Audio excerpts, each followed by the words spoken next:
जय हिंद स्टूडेंट। आज हम गॉस के अनुप्रयोग में अनंत विस्तार की समतल आवेशित प्लेट के निकट वैद्युत क्षेत्र की तीव्रता का निगमन करेंगे कि अनंत विस्तार की समतल प्लेट जो होती है उसमें वैद्युत क्षेत्र की तीव्रता क्या होती है। सबसे पहले एक डायग्राम बनाएंगे कि ये एक समतल आवेशित प्लेट है जिस पर प्लस चार्ज है। ठीक, यहाँ से मान लीजिए r दूरी पर कोई बिंदु P है जिसमें हमें वैद्युत क्षेत्र की तीव्रता E ज्ञात करना है। ये मान लीजिए ये है, यहाँ पर कोई अल्पांश ले लेंगे dA। इस चादर की दूसरी तरफ भी यहाँ पर एक एरिया मान लीजिए कोई r दूरी पर कोई बिंदु P डैश है, r डैश दूरी पर जिस पर वैद्युत क्षेत्र की तीव्रता E निकालना है। ठीक, और इसे हम dA मान लेंगे। अब यहाँ पर आपका चित्र बनकर तैयार हो गया। अब यहाँ पर सबसे पहले हम देखेंगे कि आवेश का पृष्ठ घनत्व तो क्या होता है। तो आवेश का पृष्ठ घनत्व तो सबसे पहले आपको पता होना चाहिए।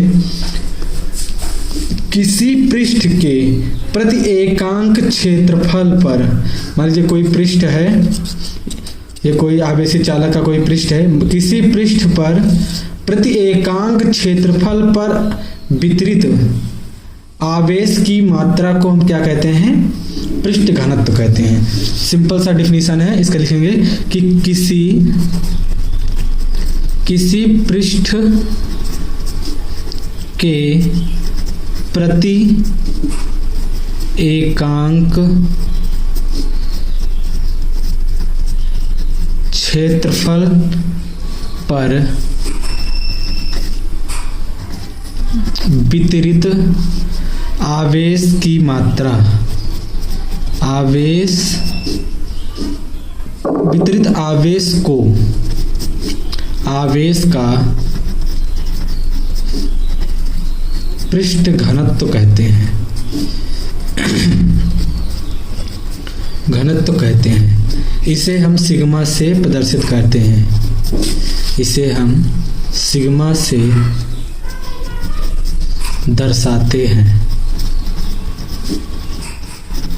सिग्मा बराबर होता है क्या Q अपान A, या फिर हम इसे लिख सकते हैं Q की वैल्यू का निकालना हो तो A इधर जाएगा तो Q बराबर क्या हो जाएगा? Sigma into A।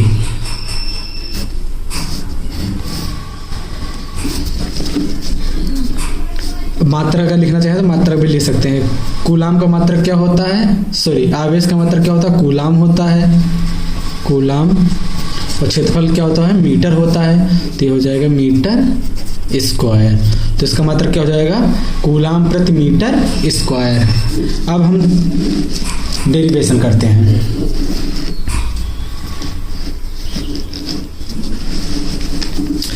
अब देखिए ये समतल आवेशित प्लेट है, इस पर लिखेंगे माना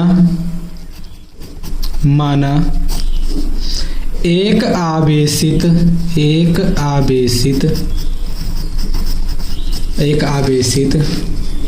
चादर, मान लीजिए P Q R और इसे S मान लो, S है।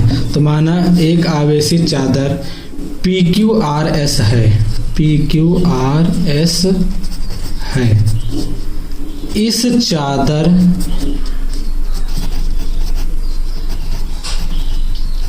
चादर से R दूरी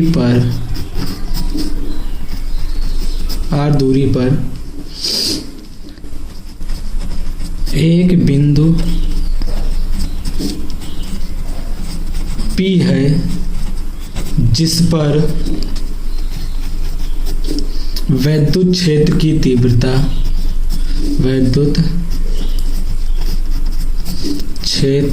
तीव्रता ज्ञात करनी है।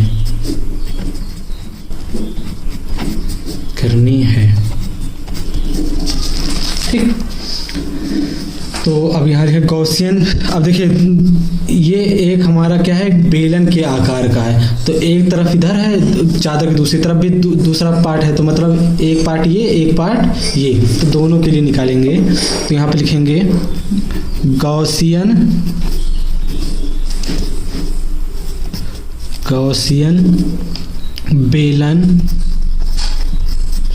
बेलन के दोनों ओर वैद्युत फ्लक्स।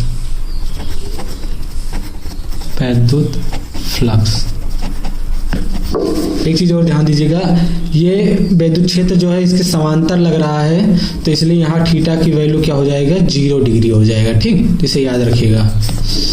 तो वैद्युत फ्लक्स लिखेंगे यहाँ पर फाई ई बराबर वेक्टर ई वेक्टर डी ए प्लस, एक तरफ इधर का लेंगे तो दूसरी तरफ का भी लेंगे, जुड़ जाएगा, तो vector D E into vector D A. आपको पता है vector B into vector A का फार्मूला होता है बी ए कॉस थीटा, तो ये आपका हो जाएगा फाई ई इक्वल में E D A cos theta plus E D A cos theta, दोनों सेम है तो जुड़ जाएगा, तो फाई ई इक्वल में हो जाएगा 2 ई डी ए कॉस, समांतर हो रहा है, समांतर है इसलिए यहाँ थीटा वैल्यू क्या हो जाएगा 0, और कॉस 0 वैल्यू क्या होता है, कॉस 0 वैल्यू होता है 1, तो यहाँ पर 1 रख देंगे। तो फाई ई इक्वल में हो जाएगा 2 E D A 1, E constant है बाहर हो जाएगा, तो ये हो जाएगा 2 ई यहाँ पर 1 डी ए। हमने आपको बताया था कल कि अगर 1 x का x के सापेक्ष होगा समाकलन तो x होगा, इसी तरह 1 a का अगर डी ए के सापेक्ष a का समाकलन 1 का समाकलन क्या होगा, a होगा। ठीक, तो यहाँ पर हो जाएगा फाई ई इक्वल में 2e इंटू ए। अब यहाँ पर आगे लिखेंगे गॉस के प्रमेय से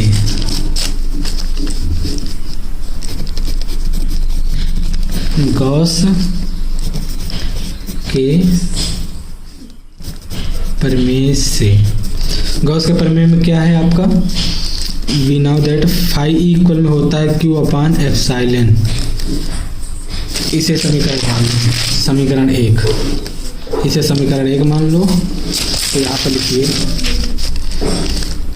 चूँकि आपको पता है फाई बराबर क्यू अपान एप्सिलॉन नॉट होता है, तो यहाँ पर लिखेंगे समीकरण 1 से समीकरण 1 से वैल्यू रख देंगे, समीकरण फाई ई का मान रख देंगे यहाँ पर।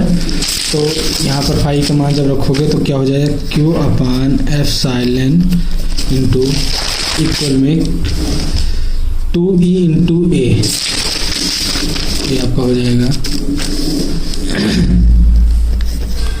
e इंटू ए। क्यू का मान क्या हो जाएगा, क्यू का मान आप यहाँ से निकालेंगे, क्यू बराबर क्या होता है सिग्मा ए, तो यहाँ पर रख देंगे क्यू यहाँ पर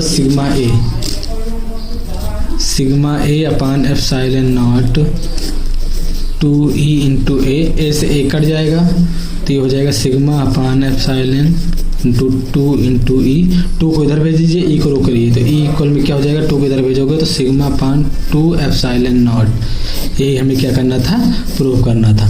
आई होप आप लोगों को वीडियो पसंद आया होगा। अगर वीडियो पसंद आए तो लाइक करें, कमेंट करें एंड चैनल को सब्सक्राइब करें। मिलते हैं अगले वीडियो में, तब तक के लिए धन्यवाद।